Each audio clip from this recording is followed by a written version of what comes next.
Bismillahirrahmanirrahim. Assalamualaikum warahmatullahi wabarakatuh.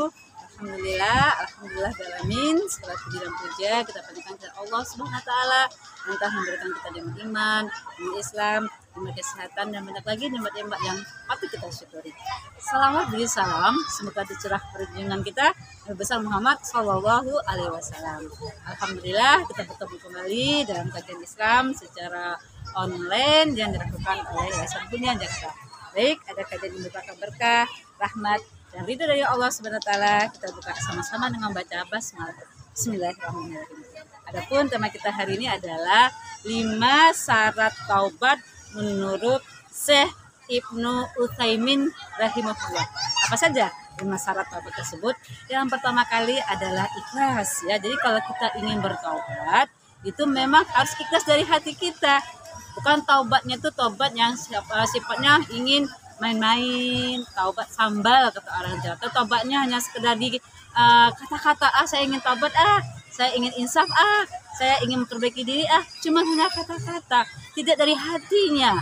Ya, tapi mulailah dari hati kita. Kita bertekad dalam hati kita tuh betul-betul ikhlas karena Allah, kita akan memperbaiki diri kita betul-betul bertaubat. Itu menurut Syekh ya Ibnu Utsaimin yang pertama harus ikhlas. Yang kedua adalah menyesal ya atas apa yang pernah terjadi. Itu yang kedua. Jadi kita menyesal kenapa kita melakukan hal itu padahal itu dilarang oleh Allah.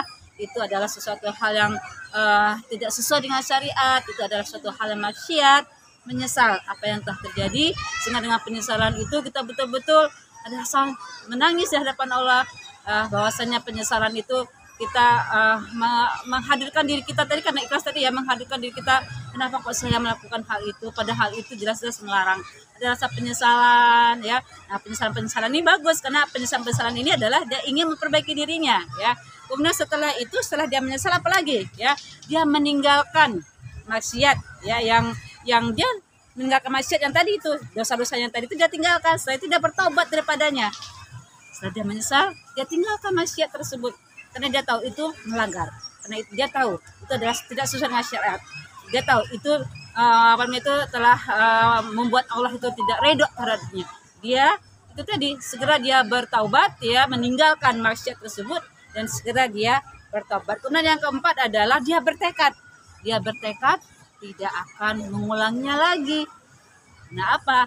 Karena dia tahu ya, setelah dia ikhlas tadi, setelah dia menyesal tadi ya, setelah dia kemudian meninggalkan maksiat tadi, setelah itu dia bertekad dia tidak akan mengulangnya lagi.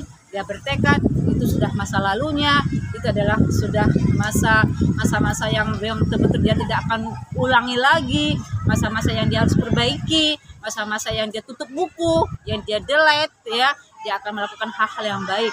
Dan yang kelima adalah dia segera bertobat sebelum terlambat. Dia tidak mau menunggu-nunggu, nanti aja lah masih muda, nanti aja lah masih sehat, nanti aja lah masih banyak kesempatan. Tidak, dia bersegera. Ada kesempatan dia tahu dia salah, ada kesempatan dia tahu dia buat kemaksiatan, dia cepat merespon dirinya. Aku tidak mau berlama-lama dengan kesalahan ini. Aku tidak mau berlama-lama dengan maksiat ini. Aku akan segera bertobat sebelum terlambat.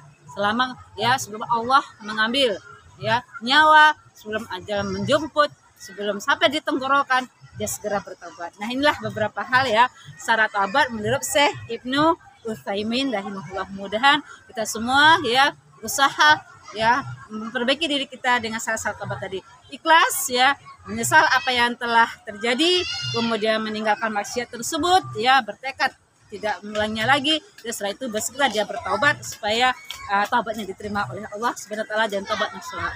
Mudah-mudahan para penonton semua ya menjadi insan-insan yang ketika ada kesalahan, kekhilafan segera bertaubat ya, segera memperbaiki kesalahan.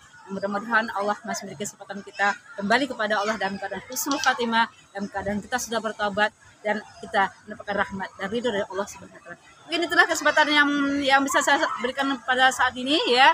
Mudah-mudahan materi yang sangat sederhana dan sering kita dengar ini bisa bermanfaat buat kita semua dan terutama buat saya. Mudah-mudahan kita menjadi pribadi-pribadi yang bersegera bertaubat, memperbaiki kesalahan dan bersegera melakukan kebaikan-kebaikan. Alhamdulillah. Assalamualaikum warahmatullahi wabarakatuh.